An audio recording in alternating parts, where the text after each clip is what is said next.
Hello and welcome to the Gooner Talk. Back again with you guys for another episode of the Arsenal News Show. Joining you every morning at 8 a.m. UK time. Hope you're doing good. Hope you're doing well. Thank you so much, as always, for joining me. It is Friday. We've made it into the end of the first weekdays of the first week of the international break. And the first round of fixtures have started to conclude as well. England playing last night. We'll talk about that shortly.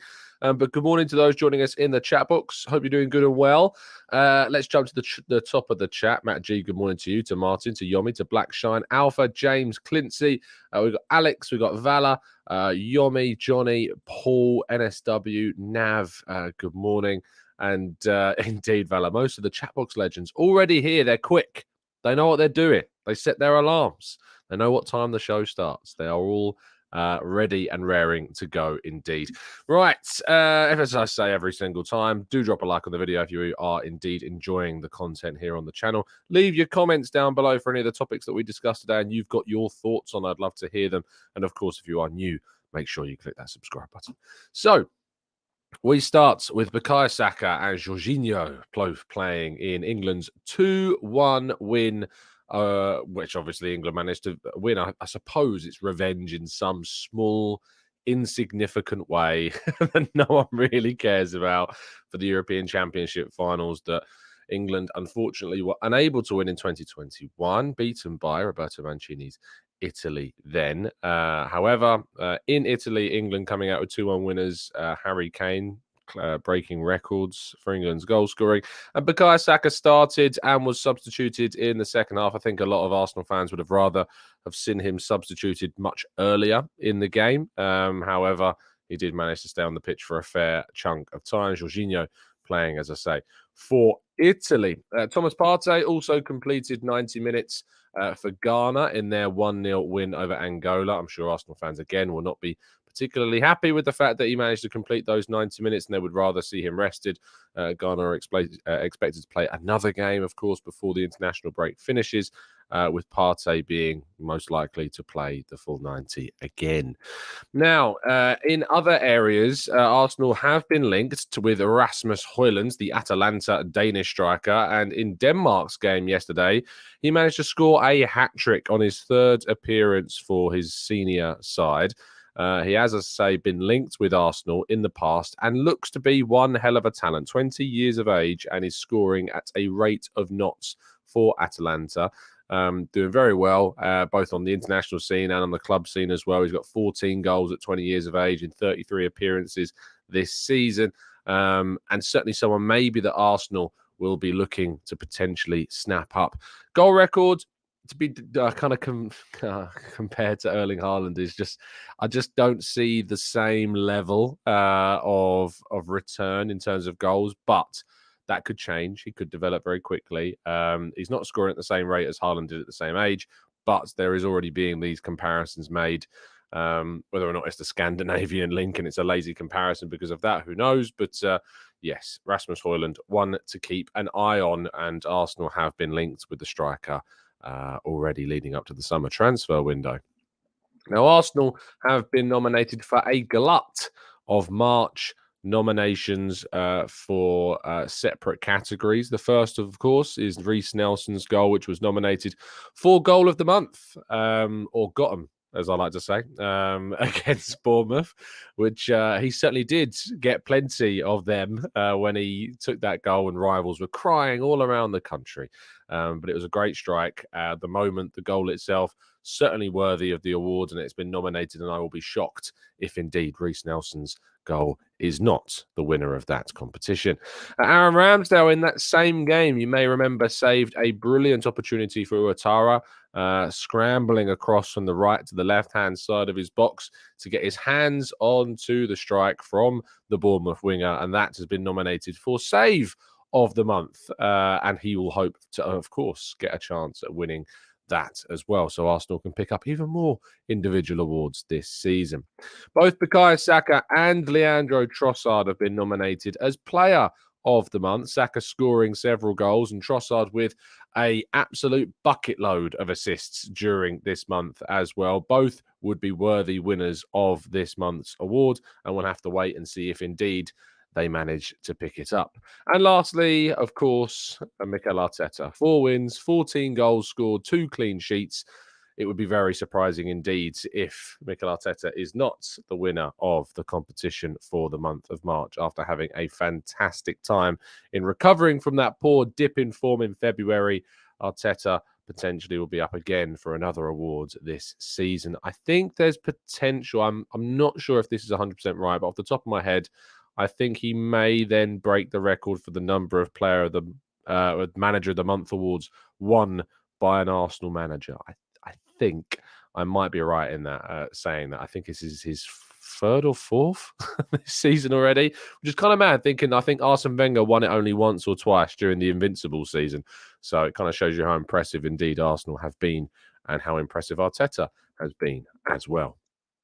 Now, our headline story of the day revolves around Nuno Tavares, the Portuguese youth international and left back / left wing back / right wing back for Marseille on loan from Arsenal. There is trouble because Marseille are saying that they will not be making that move permanent in the summer.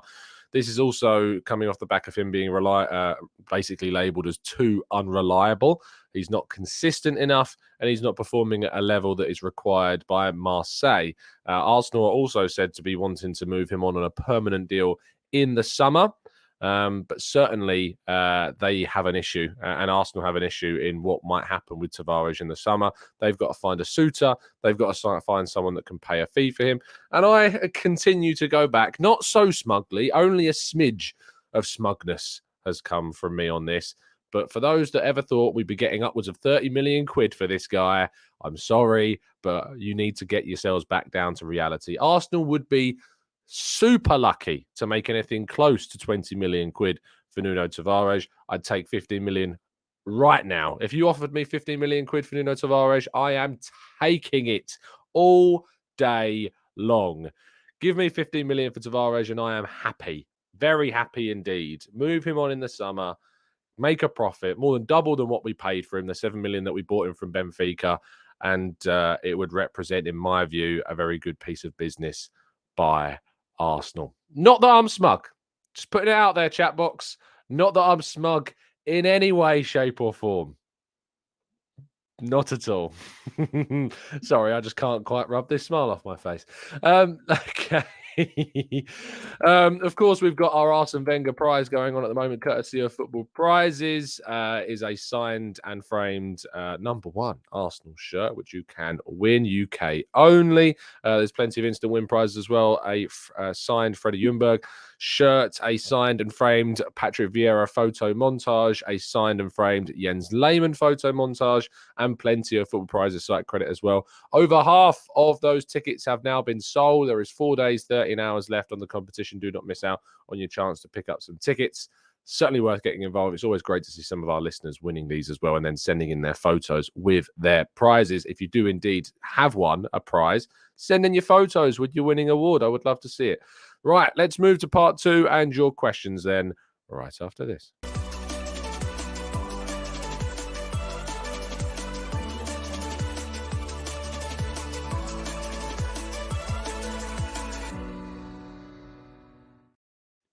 Of course, you can still get hold and will continue to be able to get hold of our non-profit merchandise, our home and away caps, of which I'm sporting the away one, as you can see on my head right now. I was doing this show with Sophie last night, and I think it was Marcus that left the comment of, where's the TGT hat? Now, I'm going to be very honest with you. The TGT hat is not only just a beautiful piece of headwear, but it is an asset into preventing me having to show my bed hair in the morning. So if you would like to cover up your bed hair, it's a great tactic. Of course, any purchases of our TGT non-profit caps, all of the profit goes to the local business to help support us make our brilliant merchandise. And of course, the rest of the proceeds go to Macmillan Cancer Support and the Arsenal Foundation. Okay, right then, let's go into the chat box then and tackle some of your questions. JH House Media says, how times have changed? Didn't Newcastle pay 15 million for Alan Shearer? Yes, how times change indeed. That's just the shape of the game. That's how football works. It's a monetary juggernaut these days, and that's where we have to move with these types of things. Lynn says, what about Forest? Could they be his type in terms of Nuno Tavares? Could they be the club that he potentially moves to? Maybe. We'll have to wait and see where he ends up going. But I reckon it'll be probably somewhere on the continent rather than in the Premier League. James says, how significant a role did the All or Nothing documentary play in our project going boom? Fan connection, unity, understanding the project, motivation, the team documenting the 5th place season. I don't know, James. I wouldn't like to put like a percentage on it. I don't necessarily think that it is like the main reason why we've had such a success this season. I think it is certainly much more down to what's gone on behind the scenes at the club that we haven't seen, what Mikel Arteta's doing, the business, the players. Of course, there might be a small amount of it that's improved the unity and the connection between the fans and the team, but I think that probably would have happened anyway based upon the success that we're having this season. So I don't necessarily think it's had a big impact on things. Let's go to scrolling down. Akbar says, not a question, but I'm happy to see Ben Foster joining Wrexham for the rest of the season. I actually may have missed this story. Ben Foster, he is indeed playing for Wrexham. I mean, that's not surprising at all. I mean, fair play. They've signed, is he a former England international? Did Ben Foster ever play for England? I'm sure that he did. Surely he played for England at some stage. He did. Made 8 appearances for England between 2007 and 2014. Got an amazing number of appearances on his record as well, and is now back in professional football with Wrexham. So very interesting indeed. Feel a little bit sorry for their existing goalkeeper, you probably have to say.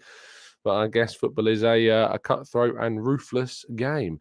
Let's go to scrolling down the chat box a little bit more. Atalanta says Cape Town might want to come back for Tavares since we're open to a permanent departure. Maybe he is the type of player that they would probably allow to flourish. He plays wing back, and they've got their wing back system. I think they've still got the wing back system, and they were interested in before Marseille took him in the summer as well. So we'll have to see if indeed Atalanta do come in for that. Dan says, did you see Harry Kane last night crawling in an attempt to look for some trophies?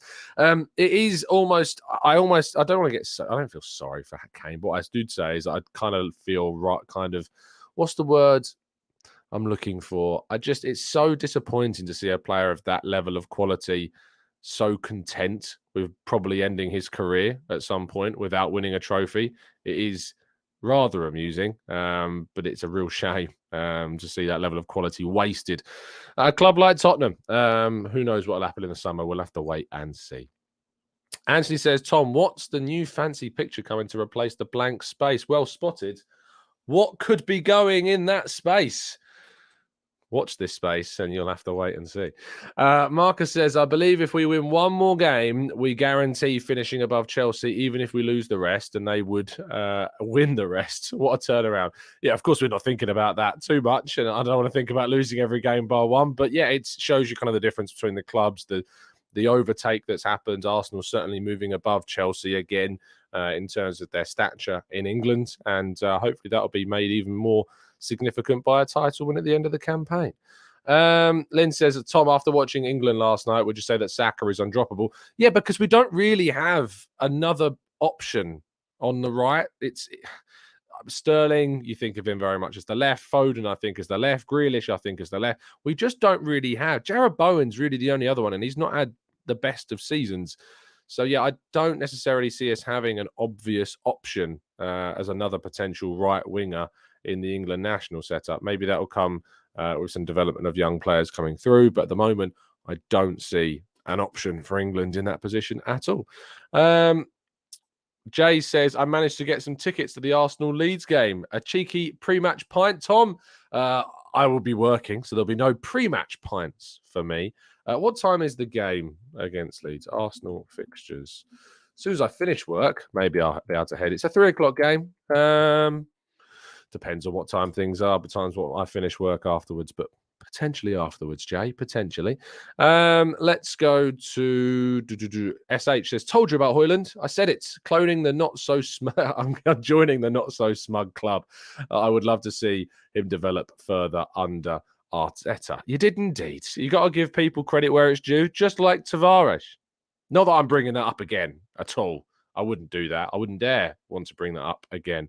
Let's go to James. Says Harry Kane holds the all-time goal scoring record for club and country and has never won a major trophy. Is it time that he does a Sol Campbell and joins Arsenal so he can win and truly become world class? Would I take Harry Kane at Arsenal? Well, if you're saying that he'd come here for free, probably, because it'd be quite funny. But I'm not spending any money on Harry Kane because the amount of money that it would take to bring Harry Kane to Arsenal would be a silly, silly amount of money. Actually, it says Foster's signed because their goalkeeper is injured. Fair play. Thank you for the information. That's why I appreciate you guys. Let's go. Lee says, why do TalkSport continually try to rubbish our chances of winning the Premier League? Look, there's a lot of people, Lee, that are very jealous of Arsenal. They don't particularly like seeing Arsenal win. A fair few of those are at TalkSport. You know, you think about Jamie, you think about Jason Cundy, and the like as well. But thankfully, Laura does a fantastic job at defending Arsenal. Darren Bent does a decent job, to be fair, as well. So there are certainly individuals there that supports Arsenal's cause and will defend them. But there's a lot of people that don't like us, I'm afraid, Lee. That's just the way that it goes. Let's go to Louis, who says, Tom, with the Jesus documentary, do you think it's a sign the club are filming a lot more and testing the waters? Perhaps an All or Nothing Part 2 type documentary to come out. I think that they saw the benefit of the All or Nothing documentary in terms of kind of the engagement of the supporter base and how much people enjoyed it, and probably the viewing figures that it got as well. And they've probably seen that and thought, you know what, I don't think we need somebody else to do this for us, even though they got paid a fair amount of money for Amazon to do it. I think they can probably think they can do it themselves and benefit in their own way off of it too. So yes, I think they have probably seen that and have certainly used that to their benefit. Dan says, a signed Cedric montage. Is there a Cedric? We haven't got a Cedric signed photo montage. I would love a Cedric signed photo montage. I'm sure you would too, Dan, but there isn't one available yet. Maybe one for the future. Vala says, am I fully clothed for these shows? Because you only see my top half. Yes. I've got the trackies on today. So yes, indeed, I am fully clothed. That really hurt my hamstring. Don't try and lift your legs up at 8 o'clock in the morning without stretching. Yomi says, with Tuchel going to Bayern, can we take a minute to laugh at Chelsea fans crying for Thomas Tuchel to go back? Yeah, I mean, haven't really discussed the whole Julian Nagelsmann situation. I'm not surprised because Bayern are very ruthless and cutthroat with their decision making, but I did not see this one coming at all. I mean, they're going really well in the Champions League. Yes, I know that they're behind in terms of the Bundesliga title, but I mean, that is some cutthroat ruthlessness of a club. Like, you're second in the league, you're progressing through to what you would hope would be beating Man City in the quarterfinals of the Champions League. Maybe they see Thomas Tuchel as the guy who beat City in the Champions League final with Chelsea. Maybe they see how amazing would it be, right? Say if Bayern win the Champions League this season, Thomas Tuchel joins two clubs and wins the Champions League after the knockout stages. That, I don't know if any manager's ever been able to do that before. But if Thomas Tuchel and Bayern win the Champions League this season, maybe he'll be the first to do that. I don't know if anyone else has ever done that before. One to try and check, that's for sure. Let's go to Raf, who says, what do you think is the surprise position Arteta improves in the TW? Similar to Leno Ramsdale, transfer window. People throw out these acronyms at me and I have to try and work them out at ridiculously early o'clock in the morning. You're testing me. Similar to Leno and Ramsdale, or maybe Zinni, Kieran Tierney. Good question. Because no one was really expecting us to bring in a goalkeeper when we brought Ramsdale, and few were really expecting us to bring in a player that was going to start over Kieran Tierney. Who could be the player that Arsenal bring in that surprises people in terms of the position? Maybe a winger. I mean, you never know. It could be a winger, maybe even a striker. You know, we obviously were being talked about with Rasmus Hojlund being linked to the club as well. We have Jesus. It would be pretty surprising to see Arsenal go out and bring someone that could compete with Jesus for next season. Maybe even though Balogun's coming back, it could be Gabriel. It could be Ben White at right back. We don't know, but it's part of the ruthlessness of this recruitment strategy now, Raf. But that's a really, really good question indeed. Let's go to Gunner Dude says, off topic, but with regards to the right back spot, is there any reason why Tierney couldn't do a job there other than his preferred foot? I mean, the other than his preferred foot is kind of a significant factor in this. The fact that he's really, he has played there for Scotland, I know, but it was a long time ago, I think. I don't think he's played at right back for Scotland in a while because he's been playing in that left centre back three position. I just don't think that's the way forwards. I think that you have to change as few things as possible when you're doing this. Now, obviously, whilst Saliba's been out, Holding has been playing at right back. Holding has been playing at right centre back. So if, say, White was to get injured for whatever reason, I think you can bring Saliba into White's position. He's played right back for Marseille. I think that's the best option. Those that think we should move Tierney to left back, bring Zinchenko to right back, I don't think that's the way forwards. I just think that's far too vulnerable defensively because Tierney's obviously learning this new position, a new role. So he's already transitioning into that stylistic kind of player moving forwards. I just don't think it works in the same way. So yeah, Saliba for me, Saliba Holding, Gabriel, Zinchenko would be my back four if White got injured. Van of Duty says, double question. What did you make of Declan Rice's performance last night and Pickford's distribution? I didn't watch the game. so I can't really comment. I've watched the little clips, but in terms of an entire performance, there's no way I'll be able to give you my genuine analysis. I was doing a show with Sophie about Gabriel. So yeah, I didn't watch it. My interest in England and the international break when it's not when it's not a World Cup or a Euro tournament or whatever, it's just like down here. I just can't get up for it. I can't get up for the England games. I find them really dull and boring, and I'm not a big fan of Southgate and watching his team. So yeah, I rarely do watch the qualifiers or the Nations League games. Call me a bad journalist if you like. Don't care. I just can't get. I don't need to watch them. I can always catch up on Saka's individual performance on Y-Scout should I need to. So I can't give you an assessment of Rice's game, and I won't pretend to try either. BC Biker Bro says, how was the golf yesterday, Tom? It's very good. It's got a personal best. I started in December and I've got it down to 106 on an 18.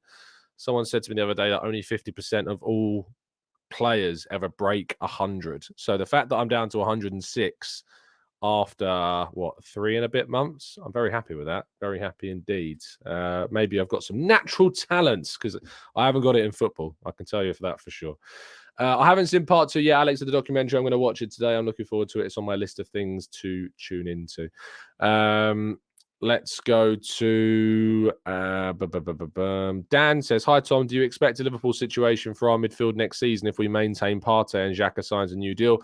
No, because I'm expecting us to sign a relatively young midfielder, a significant kind of not upgrade because it's very difficult to upgrade on Xhaka and Partey, but a significant kind of addition of quality in terms of Declan Rice, someone of that ilk into the team in the summer. So no, I'm not expecting us to follow that same trend, but that Liverpool situation should stand as a warning.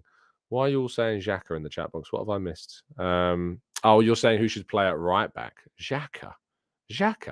Never. Not a chance. Let's go to a couple more questions before we wrap up today. Christopher says, Tom, when we sell Tavares for 40 million, who would you spend that money on? Are we selling like 4 Tavareses? Have we got 4 to sell? Is that what that is? Is it like a buy 1 Tavares and send 3 more off? We're going to clone him and send him out 4 times. But let's say we sell someone for 40 million quid. I don't know. Say Balogun moves on and we get something close to 40 million, which is a lot more realistic. I think that 40 million plus the money that we know is available, you're looking at bringing in a quality midfielder. I think you're looking at bringing in a quality right back as well to give you a little bit more variation, not in the style of Ben White or Tomiyasu, someone a bit more offensive. And that's what we need to be looking at. There's a lot more that we can do to this group. I think a forward is still in the works. I think a right-sided centre-back to improve on holding needs to be thought about. There's a fair few that need to improve. James says, woohoo, I'm in the top 50% of golfers. I also saw something that was like, you are, it's a bit morbid, but it was something like the chances of you getting in a plane crash, there is more chance of you being in a plane crash than there is breaking 80 on an 18 hole. That's how bad people are at golf. I was stunned by some of the statistics that come out, but I'm pretty happy with what I'm doing. So there you go. I am very behind, Dan, in terms of the chat box because I kind of scroll down looking for people's questions. So I feel like I'm going to miss someone's or I'm going to feel bad about it. But there you go. I don't speak this language, so I'm not going to try. Quite contrary here. A lot of interest in England because most football fans there are Premier League fans. Yeah, I imagine that's the case. Obviously, there's always going to be a lot of interest in those English players because the majority of them play in the Premier League as well. But I suppose China, for instance, is an interesting option because China's not developed its football internationally. Maybe I'm being ignorant, but I don't necessarily see it as a nation that has improved with the money that they were initially putting into it with the Chinese Super League, and the national team has not necessarily improved. And there's a massive, obviously, the population is the biggest in the world, and so you think you've got a great pool, but you've got to have those grassroots links. You've got to have the infrastructure to find the talent in your nation in a sport. And in terms of football, I'm not sure that it's there. Japan, though, on the contrary, has got, obviously a significantly smaller population, but the infrastructure in Japan to be able to find great talent is the reason why Japan's one of the most successful Asian nations that there is. And I suppose that's also another big reason why a lot of Asian supporters support a lot of Premier League clubs as well, because the infrastructure around the homegrown side of the sport is just not there in the same way. Let's go to Fuad says, are you going to be going to the US tour this summer? I hope so. I haven't, there's no guarantees. Kaya obviously goes to all of our away games, but who knows? Maybe I can swindle my way in if I get some accommodation sorted and stuff. Let's go to... Fine, maybe we're done for today. There's a few more. Messi Raf says, I agree. I think Trossard, the false nine performances mean we go for another winger, probably a right wing. Have a feeling that we might sign a right-sided centre-back that competes with Saliba. I agree. Cool. We're going to wrap things up there. Thank you guys for tuning in. Over 800 of you on a Friday morning in the international break. That's impressive. I'm very happy that we managed to maintain such a clued in, engaged, and regular group of viewers on the channel. It means a lot. So thank you for that. Do drop a like if you've enjoyed it. Raul says, do a predictraton. What's a predictraton? I don't know what a predictraton is. I'm going to Google it. This could be dangerous. What is a predictatron? I think that you may have misspelled something there. Raul, if you're asking for a prediction, I don't know what the prediction is for. So there you go. I don't know what we're talking about. It's the problem with a chat box when you're doing a live show is that I'm often scrolling halfway or half an hour ago in the chat box reading out questions. Then you guys are leaving comments about the things that I'm saying. And then when I get to those comments, it's happening about 10 minutes ago. So I'm there. What is going on? Predict the rest of the matches, says Raul. Right. So the reason why I'm not going to be doing a show with you met my last season, we did kind of a prediction for all of the games of Arsenal. I think we did Spurs. I think we might have done something like Chelsea as well. I'm not going to be doing that because I did that last time and we missed out on top four. So if I do a predictatron, which is something I'm now certainly going to be nicking, I'm forcing it too much.